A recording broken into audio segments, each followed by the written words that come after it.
जय हिंद दोस्तों। बात करूं वन रैंक वन पेंशन की, बात करूं इक्वल एमएसपी की, बात करूं ओल्ड डिसेबिलिटी पेंशन की, बात करूं कि 7.5 लाख से ज्यादा एक्सर्विसमैन के पद डीजीआर की बात करूं। क्या ये मुद्दे नहीं है? क्या इन मुद्दों के ऊपर सरकार ने कोई संज्ञान लिया? नहीं लिया। लेकिन आज इन मुद्दों की हकीकत क्या है, ये सभी एक्सर्विसमैन को जानना जरूरी है और जानने का पूरा पूरा आपको हक है, क्योंकि अब 4 जून के बाद नया खेल होगा दोस्तों। और इन सब मुद्दों को लेकर के, इन सब मुद्दों का जो राष्ट्रीयकरण हुआ है, उसके लिए मैं आपको बधाई देता हूं। देश की सेना को और देश की सुरक्षा को कमजोर करने का काम और सैनिकों में भी भेदभाव करने का काम करती है। 4 साल के लिए भर्ती, 17 साल में भर्ती, 21 साल में रिटायर। मोदी की गारंटी बोलते हैं। इस मोदी की गारंटी में ना तो फौज के लिए कुछ किया,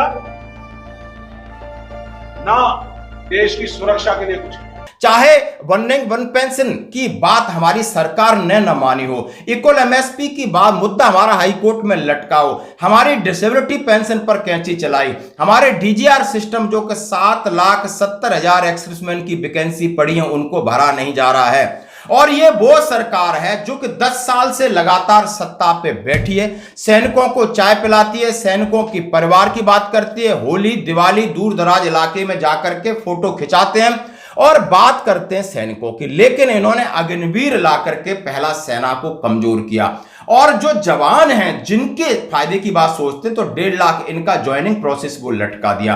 एक कंट्रोवर्सी पैदा हो गई जो कि आज तक भी कंट्रोवर्सी चल रही है। लेकिन दोस्तों वन रैंक वन पेंशन को लेकर ओआरओपी 1 और 2 जो कि 2 असहनीय थी, दर्द था, न तो पीएमआर वालों को इसमें शामिल किया गया।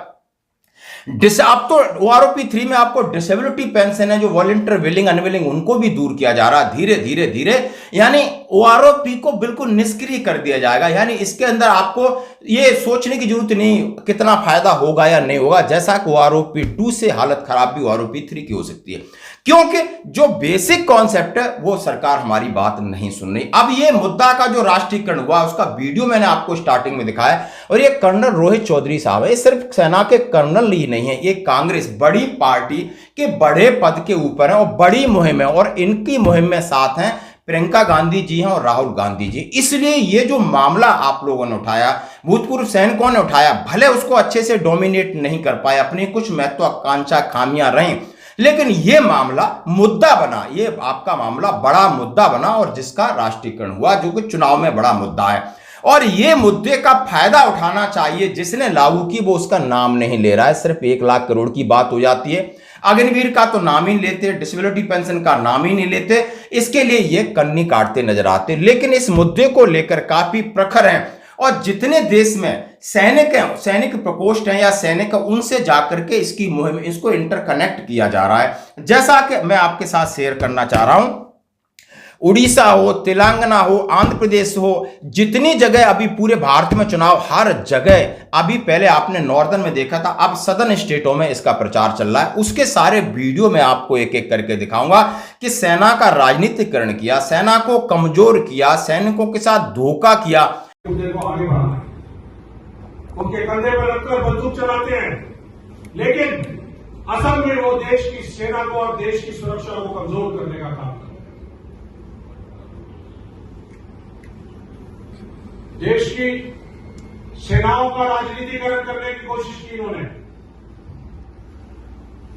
देश की सुरक्षा को कमजोर करने के लिए उन्होंने अग्निपथ जैसी एक ऐसी स्कीम देश के ऊपर थोपी है जिसके लिए ना तो वो सेना के हित में है, ना देश की सुरक्षा में है और ना ही इन जवान बच्चों के सपनों को पूरा करने के हित में है जो देश की सेना के अंदर काम करना चाहते हैं। 7 लाख बच्चों में से यानी बात पूरे देश में ये मुद्दा पहुंच गया। भले 4 के बाद किसकी सरकार बने, क्योंकि इस बार कोई प्रिडिक्ट नहीं कर पा रहा आखिर होगा क्या, क्या कोई चमत्कार होगा, क्या यही सरकार रिपीट होगी? यदि यही सरकार रिपीट होती तो आपको कुछ देने वाली नहीं है। और यदि सरकार बदलती तो उन्होंने कहा है कि पूर्ण OROP, disability pension, equal military service पे 7,70,000 लाख पद, कांग्रेस पार्टी सत्ता में आने के बाद इन सभी मांगों को पूरा करेगी, अग्निपथ योजनाओं को खत्म करेगी और 1.5 लाख युवाओं को ज्वाइन प्रोसेस करेगी। ये बात उन्होंने कहा है कर्नल रोहित चौधरी साहब ने। सिर्फ कर्नल नहीं, कांग्रेस के यानी जो सैनिक उनका विंग है, जो एक्सर्विसमैन विंग है, उसके अध्यक्ष है। तो ये मुहिम लगातार पैरेलल चल रही है, पैरेलल चला रहे हैं और यही हमारी जीत है। नहीं, यदि सरकार रिपीट होती है और ये आती है तो इसने हमें नजरअंदाज कर दिया। हमें फिर खड़ा होना पड़ेगा बड़ी एकता के साथ। धन्यवाद। मोदी की गारंटी बोलते हैं, इस मोदी की गारंटी में फौजियों के साथ दराज में जाकर, कारगिल में जाकर, सियाचिन में जाकर चाय पीने का तो काम किया उन्होंने। ना तो फौज के लिए कुछ किया, ना देश की सुरक्षा के लिए कुछ किया। और इस पूरे सिस्टम में कहीं पे भी ये बोलते हैं आतंकवाद के विरुद्ध काम करेंगे, सेना कमानों का थिएटराइजेशन करेंगे, सीमाओं को मजबूत करेंगे। देश की सेना बहुत तगड़ी है, उसको आपकी मजबूती की जरूरत नहीं है। मुद्दे को आगे बढ़ाना है, उनके कंधे पर रखकर बंदूक चलाते हैं, लेकिन असल में वो देश की सेना को और देश की सुरक्षा को कमजोर करने का काम करते हैं। देश की सेनाओं का राजनीतिकरण करने की कोशिश की इन्होंने। देश की सुरक्षा को कमजोर करने के लिए उन्होंने अग्निपथ जैसी एक ऐसी स्कीम देश के ऊपर थोपी है, जिसके लिए ना तो वो सेना के हित में है, ना देश की सुरक्षा में है, और ना ही इन जवान बच्चों के सपनों को पूरा करने के हित में है, जो देश की सेना के अंदर काम करना चाहते हैं। 7 लाख बच्चों में से 1.5 लाख बच्चे सिलेक्ट हुए थे 2019 और 22 के बीच में, लेकिन मोदी साहब के एक तुगलकी फरमान के जरिए 15 जून 2022 को देश में अग्निपथ स्कीम लागू कर दी गई, जिसके कारण ये 1.5 लाख बच्चे पूरे देश भर के अंदर जो सिलेक्ट हो गए थे आर्मी एयरफोर्स के अंदर, उन लोगों को बेरोजगार करने का काम किया। अग्निपथ के जरिए जो अग्निवीर भर्ती किए गए, वो 2 तरह के सैनिक और सैनिकों में भी भेदभाव करने का काम करती है। सर्विस के दौरान रेगुलर सैनिक को 45,000 रुपया मिलता है, इसको 21,000, जो कि दिल्ली के मिनिमम वेज से भी कम है।